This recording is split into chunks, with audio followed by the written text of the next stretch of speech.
I've been fangirling him for so long and he finally noticed me.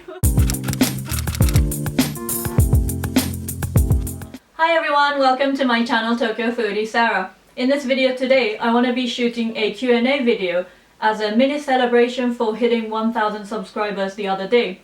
Thank you all so much for your support. I couldn't have done it without you guys. I read all your comments. I actually really enjoy reading all of them. I've asked you guys to send me in your questions on YouTube comment or either on my Instagram account. If you've missed that and you want to take part next time, make sure you follow me on Instagram. I've got some tea brewed. It's the Clipper tea. It's the skinny vanilla flavor with strawberries and vanilla. So I'm gonna sip on this whilst I answer your questions, and I also have my buddy's support today.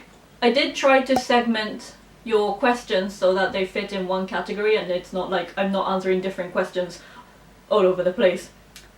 Yeah. Can I lean back? In business scenes in Japan, you should never lean back like this because you look like you don't want to work.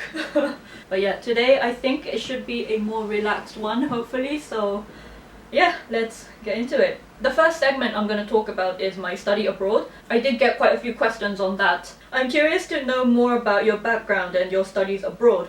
I thought you were British the first time I saw your videos. Oh, thank you so much, that's really sweet. Okay, let me start from the beginning actually. So I went to a normal primary school just like near my house. Halfway through I had to move to China for my dad's job, and that was the first time that I started going to an international school. I could not speak that much English. I knew like I could count in English and I could say like, hi, what's your name and stuff like that. But obviously my English really wasn't enough to communicate with the other people or even like do maths and science and history and stuff like that in English. So I did struggle a lot and I didn't understand the things they were saying at school. I didn't understand the things they were saying outside because, you know, people were speaking Chinese. So I did have quite a hard time whilst I was living in China. But then my Chinese got better, my English got better, and then I came back to Japan and I continued on with going to an international school in Japan. Back then I think my accent was quite mixed, I'd say. The first school that I went to was a Canadian school with a lot of Korean students. So I had a bit of like a Canadian Korean accent. So yeah, my accent was just like, I'd say it was international or even Konglish, I'd say, like Korean English. And then I came back to Japan and everybody spoke like really good English and I was like, okay, I don't know what's going on and I can't really communicate with these people. So then I was struggling again at the international school. Then for university I decided to go to the one in the UK and I spent 4 years there, and I feel like that's when my English kind of went towards the British accent side. Even now, I'd say my accent isn't, I mean, you can probably already tell, but my accent still isn't completely British because some words I would pronounce it in the British way and some words I would still pronounce it like the American way or Japanese way even, or just whatever way. To be fair, I've never been that confident with my English because I know I make mistakes on grammar and I pronounce things in a weird way, and normally, like, especially when I shoot videos, I would look at them later and I'd be like, oh no, the singular and plurals were wrong here, or like I said were instead of was and that kind of thing. So I've actually never been really confident with my English, but after starting this YouTube channel I was really surprised because so many people complimented me on my English and how British my English was. It was a good opportunity where I gained confidence with my English, so thank you so much for all your really nice comments. I'm getting kind of emotional here already and it's like the first question. Okay, next question. You mentioned that you studied in the UK. What foods did you eat there and did you like the cuisine? I like this question. I cooked a lot because eating out in England is very, very expensive, right? And as a student I was quite poor. Well, I thought I was poor because everyone else was trying to save up and everything. And also I wanted to travel around, so I would have rather like spent more money on traveling rather than eating out when you can cook. So yeah, I did cook a lot. I cooked oatmeal for breakfast, some rice, veg and meat or fish or whatever for lunch, and also dinner. I also ate at the university canteen. I had those like sandwiches, wraps, salads, sometimes like the hot meals, but then I don't really have a good memory of those hot meals. I had this like rice, salmon and veg plate once, and it was like £5 or something. And the rice was really dry and salmon had no taste, and the veg was just seasoned in a really weird way, and I was like, okay, I'm never eating this thing again. But I liked the sandwiches and wraps and salads and stuff like that. Whenever I did eat out, I had a lot of cuisines. Like I had a lot of Chinese and Indian food. Also quite a few Thai foods or like some burgers, Greek food, that kind of thing. Obviously Japanese food as well. In terms of the British cuisine, I don't think I had that many. I've had fish and chips maybe like twice or three times for the 4 years I was in the UK for. But I did like those pies and English breakfast, also afternoon tea. But in terms of afternoon tea, I only went like maybe twice or three times because they could be quite expensive, right? Next, what made you decide to move back to Japan from the UK? I did really like living in the UK. Okay, maybe except for the weather, but I did start to miss how convenient Japan was.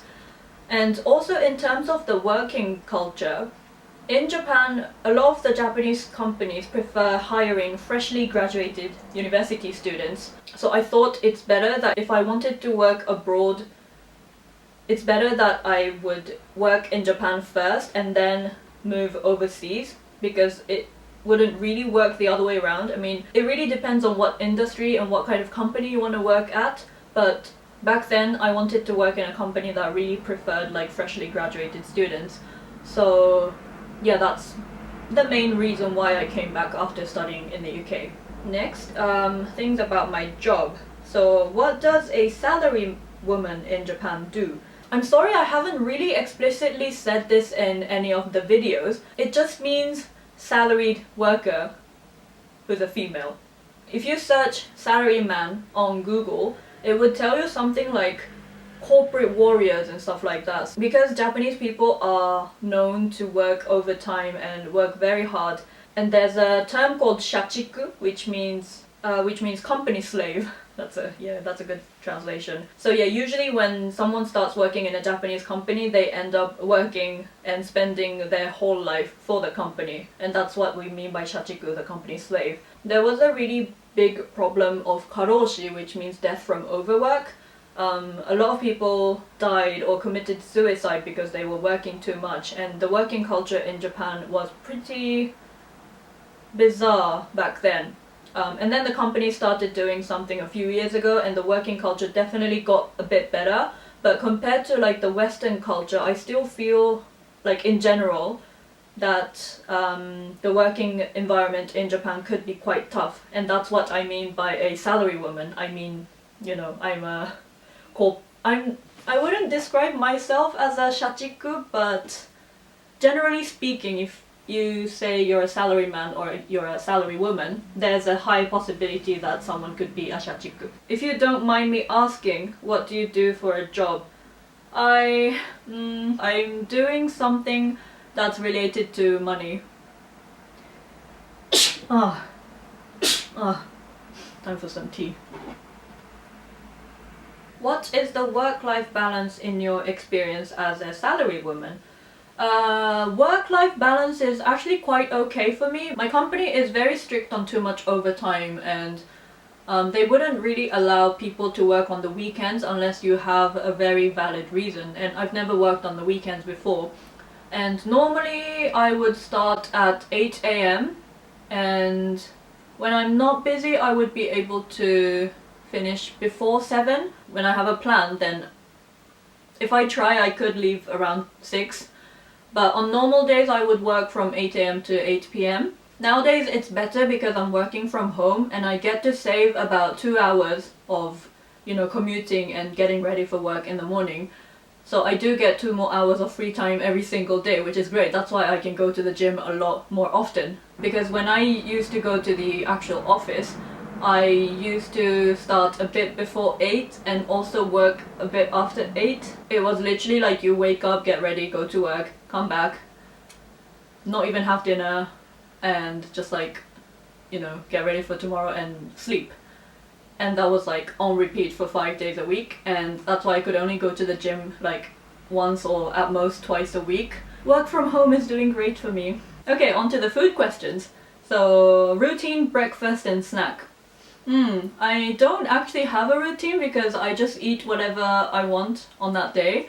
But for breakfast, I would normally have like oats or protein pancakes, smoothies, sometimes toast if I have any in the fridge or freezer, French toast. And for snacks, I play around with a lot. So I might have some protein bars or things like fruits and peanut butter, or just like nuts, yogurt, some of these like convenience store-bought sweets sometimes. But yeah, I do snack every single day. I'm a massive snacker. I would like to know what is your top 5 favorite meals. I'm guessing you mean like dishes, not like meals like breakfast, lunch and dinner. So I'm gonna say 5 dishes that I like in the Japanese cuisine. Soba, definitely, I love it. Japanese style pasta, omurice, seafood or like sashimi, donburi, and matcha tiramisu that's coming in. Yeah, I had matcha tiramisu in this like shop near Tokyo Station, and that was like the best thing I've had in my life. It's been like quite a few years since I had it, but like, yeah, I should go back and eat it. So these are my 5 favorite Japanese foods. If I could choose anything, it would be like, I love Thai green curry, and I love Indian like dal curry. I love beans. Risotto, Italian. Avocado toast, I have that sometimes for breakfast. And French toast. Yeah. Last thing you eat before you die. Natto. Is this like in response to Chris Broad's reaction to my reaction to his video, Inception? Unfortunately, it's not gonna be natto. I feel like I'm gonna have something that's like calorie dense. Maybe like a chocolate cake. And if you've been following me on my food vlogs, you would probably know that I have a big appetite, so I think I'd have the whole chocolate cake, not just a slice. Other questions. Have you ever lived in another country? Yes, UK and China. This is probably a weird question, but what are houses and apartments like in Japan? It's not that much different compared to other countries, but I feel like in Japan, buildings can't be too old because they have to be earthquake proof, and the older buildings tend to be kind of earthquake prone. So I feel like yeah, when a building gets too old, then they tend to just like break it down and build new ones. And also in terms of the sizes, especially in like the urban areas, the houses can be a lot smaller than in like Western countries. And Tokyo is like really population dense, so the houses tend to be quite small. But other than that, the kitchen could be quite small, but the apartment I lived in the UK had a really small kitchen and a small room, so yeah, I don't think there's that much difference, to be honest. Do you have pot holders to handle hot food? I actually do, let me get it. So yeah, I do have a really cute pot holder that I got from Fran, or Fran. I did used to study French. I'm probably gonna offend some people, so I should stop. But yeah, it's really cute. Oh, the other way around. And it's like a heart shape. What are your passions besides food and YouTube? Health and fitness. So as I said, I do work out 5-6 times a week. I work out normally my lower body, my back, my shoulders. I don't really do biceps or chest. So yeah, I do tend to eat a lot of these like nutrient dense foods. I don't track calories or macros, but I just try to eat a balanced diet of like protein, carbs and not too much fat, and try to get in a lot of like micronutrients. And I do just eat things that makes me happy. So on normal days I would eat healthy foods, but then I would have treats here and there. And normally on YouTube you see the treat side of my life. I also like dancing a lot, so I've been dancing a lot back in university. I was in a dance team and I did do some choreography and stuff like that. I did like teach in classes and stuff, and nowadays I do go to dance classes actually once a week. Interested in how you feel being featured on Abroad in Japan's latest video. So yeah, I was wondering why my chin was bleeding after filming that video. If you don't know what I'm talking about, make sure you watch Chris's video. I'll link it up here or in the description box down below. And also, I don't know if you've realized, but yeah, I hope no Dalmatians died to produce this top. Actually, they're not Dalmatians. They're meant to be like flowers. It is very hard to tell, but they're flowers, not Dalmatians, Chris. But yeah, jokes aside, I was quite okay, I'm gonna sneeze. Oh. Sorry, Duffy. But jokes aside, I was pretty surprised that I made it in the video because I knew that Chris was gonna make his reaction to us reacting to Chris's 12 Things Not to Do in Japan video through his podcast and also his Christmas live show that he did on Abroad Perspectives. So I knew that he was gonna do that. But then I thought he would cover quite a few YouTubers because I know that like 20 or 30 YouTubers have done a reaction on his video. I did think that, you know, if I do make it, I'm gonna be one of the 20 or 30 YouTubers. But then I was quite surprised because he only covered like 5 or 6 YouTubers and I was one of them. So yeah, thank you, Chris. It was really funny though. I enjoyed watching it. Like his humor is just next level. I love him. I've been fangirling him for so long and he finally noticed me. Where in Japan do you yourself want to go to film that you maybe haven't been before? Oh, so many places. So I still haven't been to Hokkaido, so I'd love to go there. Also around the Kyushu region. So I've been to places like Fukuoka, Nagasaki, Kumamoto, Oita, but I still haven't been to like Kagoshima or like Miyazaki, let's say. And I've heard that Miyazaki has like really good food. I want to have their chicken and like their mango. Apparently they're great. So yeah, I'd love to take you guys as well to Kyushu and show you all the foods that they have. That's gonna have to wait until maybe next year. We'll see. Can you teach me some Japanese? I would have to charge quite a lot for that. What's your favorite anime and why? My favorite anime of all time is actually Doraemon. When I was living in China, my dad would go back to Japan every like a few months and he would come back with a few comics of the Doraemon mangas. As a Japanese person not being able to speak English or Chinese back then, I didn't have that much entertainment in China because, you know, I couldn't watch Chinese TV and there was no like YouTube or anything. So that Doraemon manga was literally my only entertainment in China. Reading Doraemon was the only moment where I could touch the Japanese culture whilst living in China. So yeah, I really did enjoy reading that. And I also watched the anime, the animated version of it as well, whenever I went back to Japan. So really, Doraemon has a special place in my heart. Alright, that's it for the Q&A video for today. Thank you all so much for sending me in your questions. I might do another one as a mini celebration for something else. We'll see. But yeah, if you enjoyed this video, please don't forget to give it the thumbs up because it really supports my channel. And also subscribe to see more future videos about Japanese foods and culture.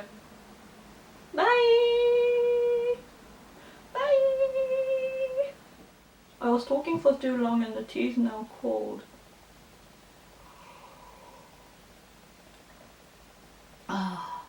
I'm curious to know more about your background and your studies abroad. I thought you were sorry.